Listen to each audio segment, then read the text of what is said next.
Well, unfortunately, gents, the sideshow to NRL's grand final week has been a scandal surrounding the Melbourne Storm. Videos began circulating in the last 24 to 48 hours showing Brandon Smith and Cameron Munster in a room where white substances can be seen on the table. And Buzz, the Integrity Unit, has spoken to Brandon Smith, Cameron Munster and Chris Smith, the second rower today. So Chris Lewis. Chris Lewis, sorry. Chris so Lewis, what have they said? The three players won't admit that they did anything wrong, and they won't talk about the substance that was on the table at the time. But the Integrity Unit believe they have enough, and Andrew Abdo and Peter Volandis believe they have enough to charge three players for bringing the game into disrepute, spoiling Dally M night, unwarranted headlines for the game and what's already been a tough year. My mail is that they are going to be suspended, most likely 2 weeks, could go to 4 weeks, but they won't start next year. And fines are going to be very heavy. Cameron Munster will be fined up to $40,000. Brandon Smith, $20,000. Reece Walsh from the Warriors, probably $5,000, same with Chris Lewis. They'll do it on their paychecks, but they're going to come down hard on them. It's very hard to prove if they did the wrong thing, and there's no drug testing this time of the year. They don't have the right with their RLPA agreements to demand they undergo tests. Well, why is that? I don't know. It's just in the player contract. It's seen as... But don't they have rights if there's under suspicion to then question the player and say, would you mind taking this drug test? I would have thought so, Vonnie. I would have thought so. So this is not a random incident. They've whatever happens, they're going to be charged, they're going to be suspended and fined very heavily for bringing the game into disrepute. I find it interesting, though, that when you had the Jesse Bromwich and Kevin Proctor incident some years back where they were caught on video doing it and the NRL suspended them for 2 weeks. Brett Naden went for 4 weeks last year. These two have refused to even admit what the substance is, so there's been no cooperation, yet the penalty's the same.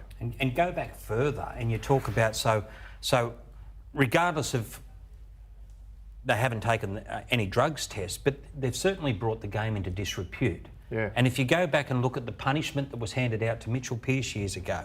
That suit brings the game into disrepute, jeez. Yeah. I mean, this was Brandon Smith. Gosh, he looked uncomfortable last night, his mum didn't he? and Cameron Munster too. They looked miserable, both of them, at the Dally M's last night. They looked like they wanted to be anywhere else other than there, because obviously the story had broken and the video was doing the rounds, and you could see how uncomfortable they were. And I guess it also...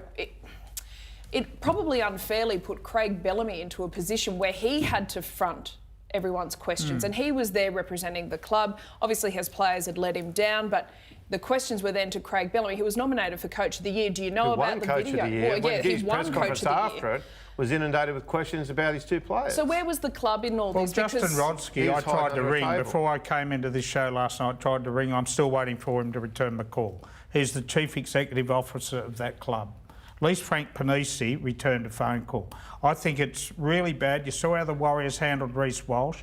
They got on a video call, they came clean, it was done. One day. That just shows Rodsky's out of his depth, Buzz. The fact that he can't manage his situation as the boss of the club is embarrassing.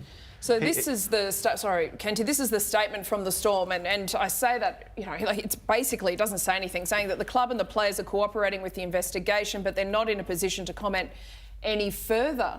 That's just a cop-out. Which falls flat compared to how the Warriors handled it. That's a cop-out. And the fact that Craig Bellamy was left unsupported. They've all got this on cut and paste now, this same statement. So when a player gets in, because it's under investigation, we can't comment. When the investigation is closed, I'll put out a little thing that'll basically say nothing. The fact is that they haven't adequately explained what was going on here in this video. The fact is the players have refused to cooperate with the investigation, and by not revealing what it was.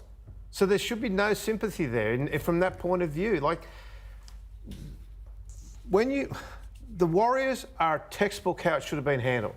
Of course they were. They came out immediately, so they apologised, they showed genuine remorse, and they said they won't do it again. That's what Reece Walsh said, and they handled it quickly. And that story went away because it was done and dusted all the in a day. ownership was there. Done and dusted. Meanwhile, Rodsky's hiding under a desk, hoping his phone doesn't ring. Like, he's one of the biggest clubs in the country. Two of his best players are in these questionable circumstances being investigated by the game, and he won't sit there and manage the situation. Like, how did he get his job, this bloke? Seriously. He's supposed to be running the club. And look, they'll pay a penalty, these guys, but even by the NRL standard, the fact that they're looking for a similar penalty, Mitch Pearce got 10 weeks for a stupid video with a dog that someone snuck. And what And was a $100,000 fine. And a $100,000 fine. Now, we all agreed that was over the top, right? Right, It was yeah. completely, but where you're really going to send the message, in my opinion, is the match suspension. 2 weeks doesn't cut it. 2 weeks doesn't cut it. The money, the 40,000, the Saints players got 40,000. What really hurt that team was the suspensions to the players. That's what again, hurts. That's I'm what. saying they that's can't the prevention. prove anything other than that they brought the game into disrepute. Okay, this is what the NRL does. That's what the NRL does. You know what? If the CEO of the Storm has got any go in him, he sits there and he calls these two in and says, mate, this is what the NRL has imposed on you, but our standards are higher than this.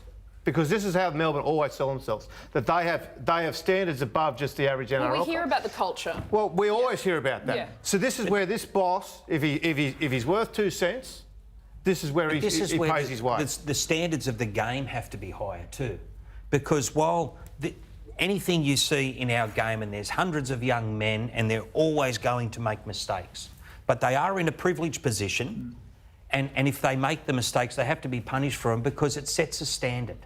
And I don't think 2 match suspensions sets any standard.